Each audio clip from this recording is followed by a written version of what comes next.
Hello guys, तो इस part में सॉन्ग बेहोश हो गई थी तो ली उसे घर लेकर जाता है। नेक्स्ट सीन में सॉन्ग अभी भी बेहोश थी और ली उसका केयर कर रहा था और फिर टोटल से पूछता है कि ये सब कुछ क्या हो रहा है, मेरे पावर की पिल्स मेरे पास वापस आ गई तो सॉन्ग बेहोश क्यों हो गई। तो वो बताता है कि अगर सॉन्ग के पास वो पिल नहीं रहा तो वो मर जाएगी। ली गुस्सा करता है और कहता है कि वो नहीं मर सकती और फिर उसे समझ आता है कि उस दिन उस एक्सीडेंट में सॉन्ग मरने वाली थी पर उसकी पावर्स की वजह से उस दिन वो बच गई और अब वो पावर जब ली में वापस आ रहा है तो सॉन्ग की लाइफ डेंजर में पड़ रहा है। टोटल कहता है वो पावर पिल के साथ ही जिंदा रह सकती है और अगर वो पिल तुम्हारे अंदर वापस नहीं आया तो तुम भी मर जाओगे। ली कहता है डेथ से मुझे डर नहीं लगता, मैं अपना लास्ट 3 मंथ सॉन्ग के साथ रहूंगा और फिर सॉन्ग को होश आने लगता है तो ली ये देखकर खुश हो जाता है। सॉन्ग होश में आने के बाद इम्बरेस होने लगती है कि वो रोमांटिक मोमेंट पर बेहोश हो गई और यहाँ ये सीन कट होता है। नेक्स्ट डे सॉन्ग ली से फोन पर बात करते हुए जा रही थी। वहाँ पर एक फेमस डॉक्टर ली भी होते हैं और वो सॉन्ग को रोककर कहते हैं कि तुम्हारा ऑरा तो एक्स्ट्राऑर्डिनरी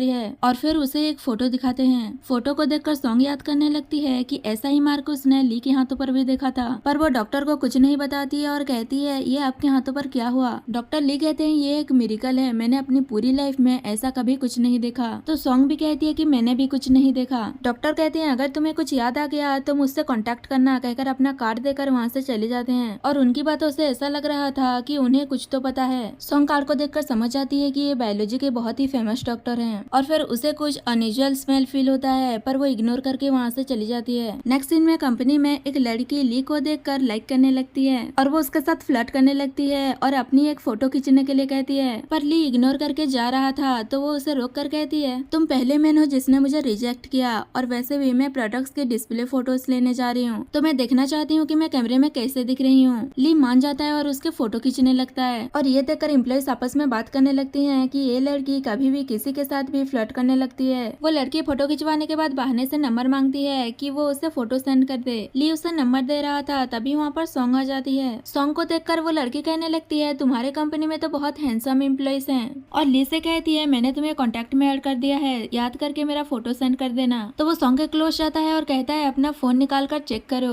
और फिर उस लड़की से माफी मांगते हुए कहता है कि मेरी गर्लफ्रेंड बहुत ही स्ट्रिक्ट है इसलिए वो तुम्हें फोटो सेंड कर देगी। तो वो कहती है इसका मतलब पहले से ही तुम्हारे पास गर्लफ्रेंड है। सॉन्ग जैसे ही फोटो भेजती है वो देखकर पैनिक करने लगती है कि मेरा मेकअप उतर गया और मेरा सनस्क्रीन भी खराब हो गया। तो सॉन्ग उसे अपनी कंपनी के प्रोडक्ट सजेस्ट करती है और वो टेस्ट वगैरह भी करके दिखाती है कि वो बहुत अच्छा है। तो वो लड़की कहती है ये तो बहुत अच्छा है पर मैं इसे बाद में यूज करूंगी क्योंकि मैंने अभी मेकअप किया हुआ है और अगर इसके ऊपर सनस्क्रीन पाउडर लगा दिया तो ये बहुत थिक हो जाएगा और गंदा लगेगा। पर सॉन्ग समझाती है कि ऐसा कुछ नहीं होगा, तुम इसके ऊपर भी इस पाउडर का यूज कर सकती हो और वो उसके फेस पर अप्लाई कर देती है जिसे देखकर वो बहुत ही सेटिस्फाई हो जाती है और कहती है मुझे ऐसी ही प्रोडक्ट की जरूरत थी, जब मैं बाहर शूटिंग वगैरह करती हूँ तो मुझे ये बहुत हेल्प करेगा। और फिर तीनों ड्रिंक करने चले जाते हैं। नेक्स्ट सीन में सॉन्ग बहुत ड्रंक हो गई थी तो ली कहता है तुमने तो बस थोड़ा सा ही ड्रिंक किया था, इतने में ही तुम इतना ड्रंक हो गई। तो वो कहती है मैं यूजुअली इतना ड्रिंक नहीं करती, आज हमारे प्रोडक्ट्स के डेब्यूट था और स्टोर से सारा प्रोडक्ट सोल्ड आउट हो गए, मैं बहुत खुश हूँ। और वो उसे घर चलने के लिए कहती है तो ली उसे वहाँ पर खड़े रहने को कहकर गाड़ी लेने चला जाता है। सॉन्ग ड्रंक होकर जा रही थी तभी एक गाड़ी से कुछ गुंडे आकर उसे पीछे से हिट करने वाले थे पर ली आकर सॉन्ग को सेव कर लेता है और सॉन्ग को पता न चले इसलिए वो सॉन्ग को गुंडों की तरफ देखने ही नहीं देता। तो सॉन्ग कहने लगती है मैं तुम्हें बहुत लाइक करती हूँ। ली कहता है मुझे पता है, चलो हम एक गेम खेलते हैं और वो अपने टाई को पट्टी बनाकर उसकी आंखों में बांध देता है और फिर वो सभी गुंडों से फाइट करता है। इसी बीच सॉन्ग गिरने वाली थी तो वो उसे संभाल लेता है और सोचता है कौन है जो सॉन्ग को टारगेट कर रहा है, मैं इसे हर्ट नहीं होने दूंगा। सॉन्ग पूछती है कि ये साउंड क्या था पर वो उसे होल्ड करने को कहकर उसे अपनी टेलीपोर्ट पावर का यूज करके पूल एरिया में ले आता है। ये देखकर सॉन्ग शॉक्ड होकर पूछती है कि हम यहाँ कैसे आ गए। तो ली कहता है मैं तुम्हें यहाँ लेकर आया हूँ। तो वो कहती है हम तो स्ट्रीट पर थे, यहाँ कैसे आ गए, क्या हम टेलीपोर्ट होकर आए हैं। ली कहता है तुम सही सोच रही हो। ये सुनते ही वो घबरा कर पीछे हो जाती है और पूछती है कि तुम कौन हो। तो ली उसे अपने क्लोज करता है और कहता है डोंट वरी, मैं तुम्हें हर्ट नहीं करूंगा और फिर वो ह्यूमन से मरमेड में ट्रांसफर होकर दिखाता है। ये देखकर सॉन्ग शॉक्ड हो जाती है और फिर ली कहता है जैसा कि तुमने देखा मैं एक मरमेड हूँ और मैं ओशन से बिलोंग करता हूँ पर अब यहाँ मैं लैंड पर तुम्हें मिस करता हूँ। अब कोई है जिसके लिए मैं वरीड होता हूँ, जिसे मैं प्रोटेक्ट करना चाहता हूँ। और पूछता है अब तुम्हें सब कुछ पता चल गया तो क्या अब भी तुम मेरे साथ रहना चाहती हो। तो सॉन्ग कुछ नहीं कह रही थी। ये देखकर ली कहता है मुझे पता है कि तुम्हारा आंसर क्या होने वाला है, चलो मैं तुम्हें घर ड्रॉप कर देता हूँ कहकर जा रहा था पर सॉन्ग उसे रोकती है और कहती है अभी जो मेरे सामने खड़ा है वो हमेशा मेरे साथ होता है, मुझे प्रोटेक्ट करता है, मुझे फर्क नहीं पड़ता कि तुम ह्यूमन हो या फिश, मैं तुमसे प्यार करती करती हूँ। तो ली खुश हो जाता है। नेक्स्ट सीन में वो दोनों घर पर मूवी देख रहे थे पर सॉन्ग उसे ही देखने लगती है। तो ली पूछता है तुम मुझे ऐसे क्यों देख रही हो। सॉन्ग पूछती है तुम कम्युनिकेट कैसे करते हो। तो वो बताता है कि तुम ह्यूमन जैसे ही। कलर विजन इफेक्ट की वजह से जब हम सी में होते हैं तो हम अपनी लैंग्वेज में बात करते हैं। सॉन्ग एक्साइटेड होकर पूछती है इसका मतलब तुम सी के अंदर जितने भी क्रिएचर्स हैं तुम उन सभी से कम्युनिकेट कर सकते हो।